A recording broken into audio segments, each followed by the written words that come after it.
Tonight, when the sun goes down, you are going to flip a switch. You will lie down on a soft mattress. You will close your eyes and expect to pass out for 8 straight hours. If you wake up at 3 a.m., heart pounding in the dark, you will feel immediate dread. You will think your body is broken. You will think you have insomnia.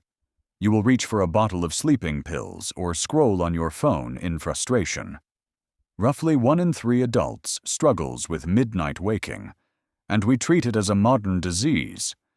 We invented sleeping pills because our own sleep feels like it is failing us. But what if your midnight panic is built on a lie? What if waking up in the dark is not a medical disorder at all? What if it is the original biological blueprint of our species? For hundreds of thousands of years, no human slept 8 hours continuously, not a single one. In 2001, historian A. Roger Ekirch published a landmark study after 16 years of searching through forgotten archives.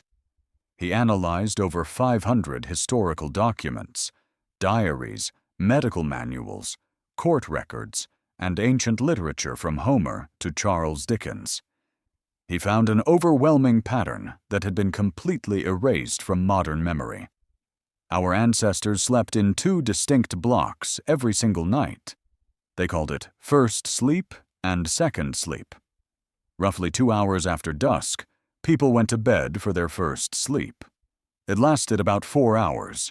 Then, right around midnight, the entire world woke up. Not in panic, not with high cortisol. They woke up into a state of quiet, alert clarity.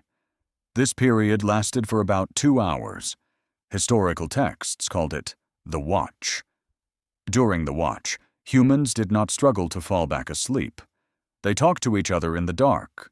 They read by candlelight. They prayed. They visited neighbors. They chopped wood. They made love. Physiologists studying this natural state found something extraordinary happening inside the brain. During this midnight waking, the brain releases elevated levels of prolactin. Prolactin is the same hormone that produces feelings of deep calm, emotional safety, and peaceful reflection. It was a built-in psychological buffer. 2 hours of quiet brain maintenance in the dark. Then, around 2 a.m., a second wave of sleepiness naturally rolled in. Humans drifted into their second sleep until dawn. This was not a weird cultural trend in one village. This was how all of humanity slept across every continent for thousands of years. So why did we stop? Why did we abandon a biological rhythm carved into our DNA over 1 million years of evolution? Who stole our ancient sleep?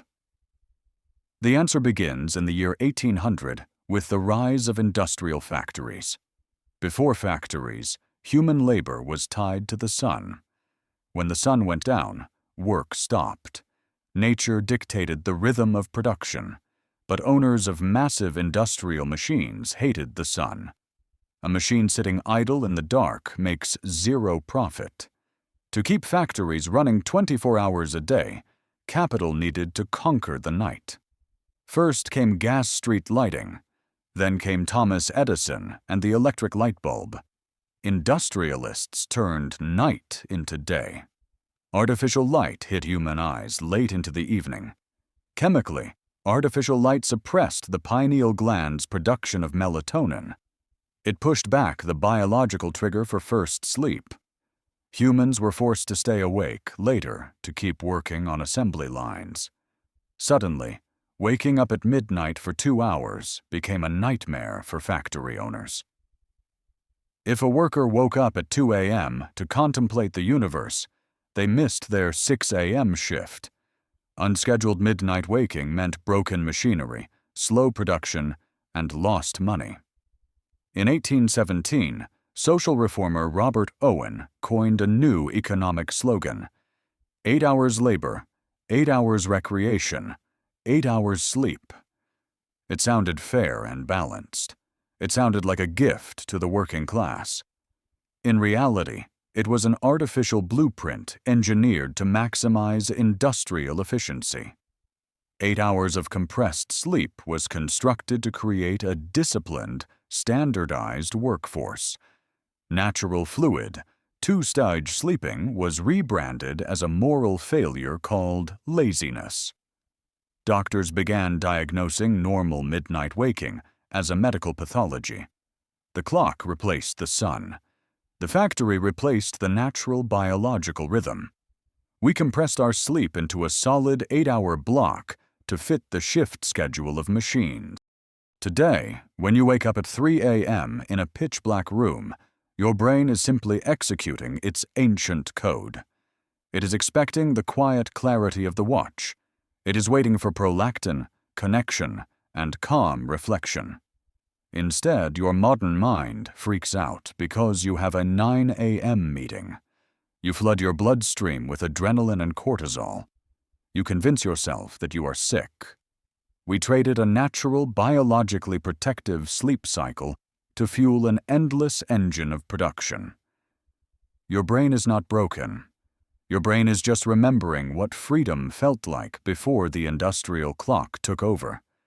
Take a deep breath, turn off the screen, and embrace the peaceful silence of your natural night.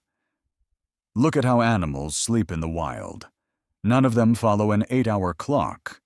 Primates, dogs, and lions sleep in short, flexible cycles throughout the day and night.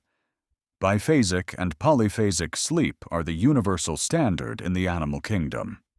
Monophasic sleep, sleeping once per 24 hours, is an evolutionary anomaly. It exists almost exclusively in modern human industrial societies. When anthropologist Jerome Siegel studied hunter-gatherer tribes in Africa and South America, he found that their sleep patterns shifted naturally with ambient temperature. They didn't go to bed because a clock hit 10 p.m. They went to bed as the earth cooled after sunset. And when the night reached its coldest point, they woke up to stoke the fire and keep warm.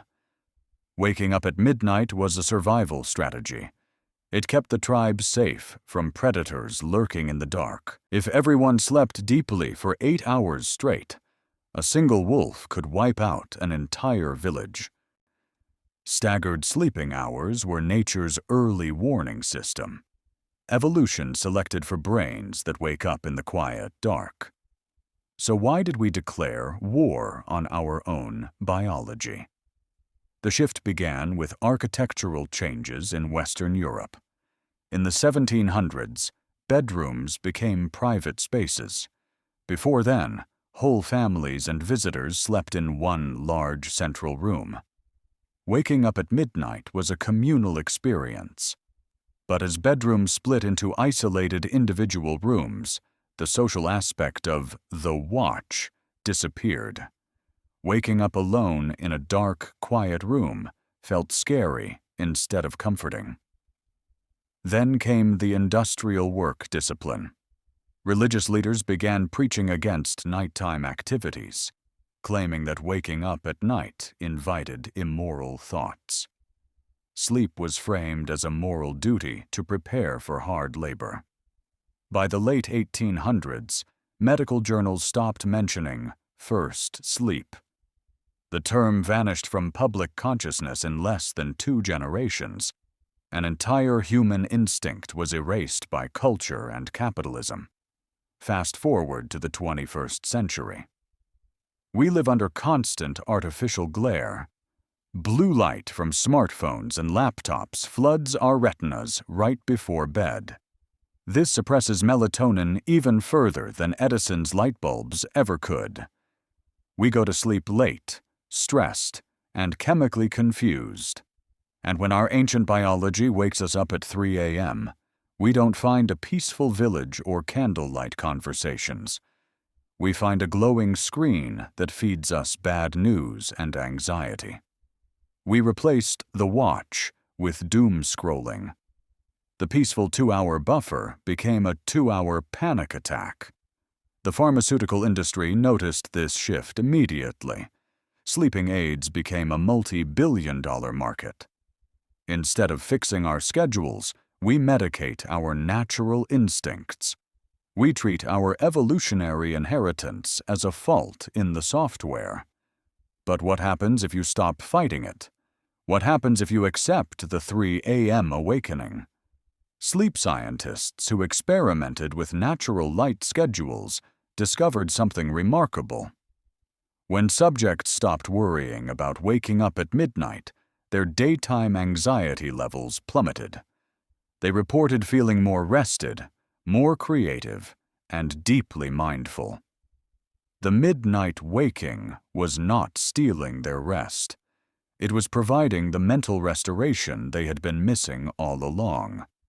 The stress of trying to sleep is what makes us tired, not the waking itself. We are trapped in a feedback loop of our own making. We fear waking up, so waking up causes stress, which keeps us awake. To break the loop, you only have to change one single thought. You have to stop viewing midnight as broken sleep. You have to start viewing it as a bonus room in your day.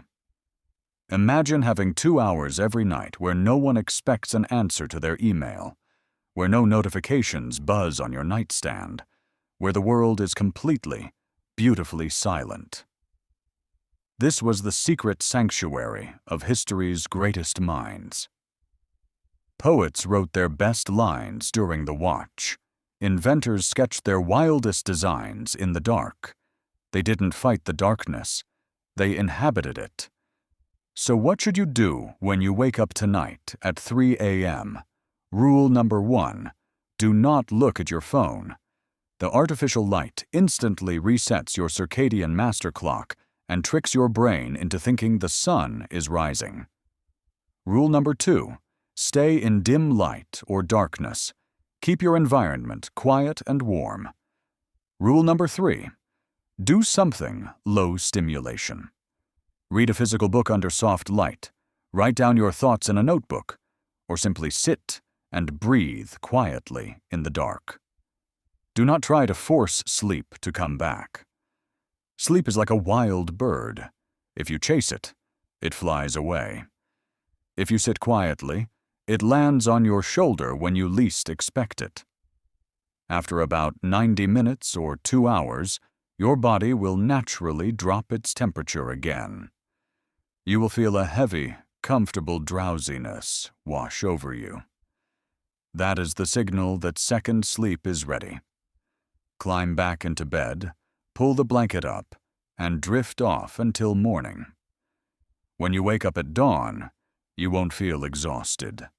You will feel a profound sense of completeness, because you didn't fight your body's design. You honored it. The modern world built a cage made of clock ticks and factory sirens.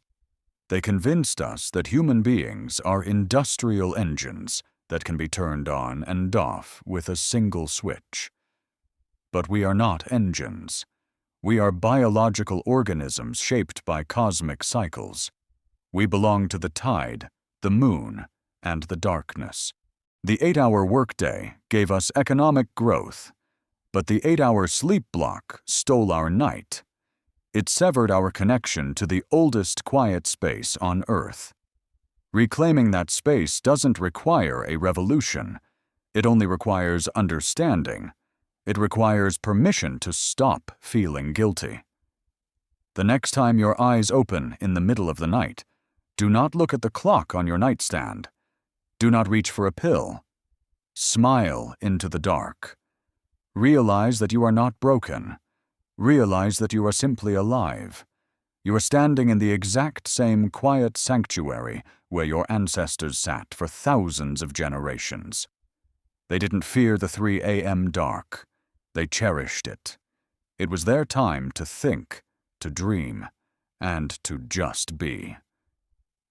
Before the factories, before the alarms, before the shift schedules. Welcome back to the watch. Take your time, and sleep when you are ready.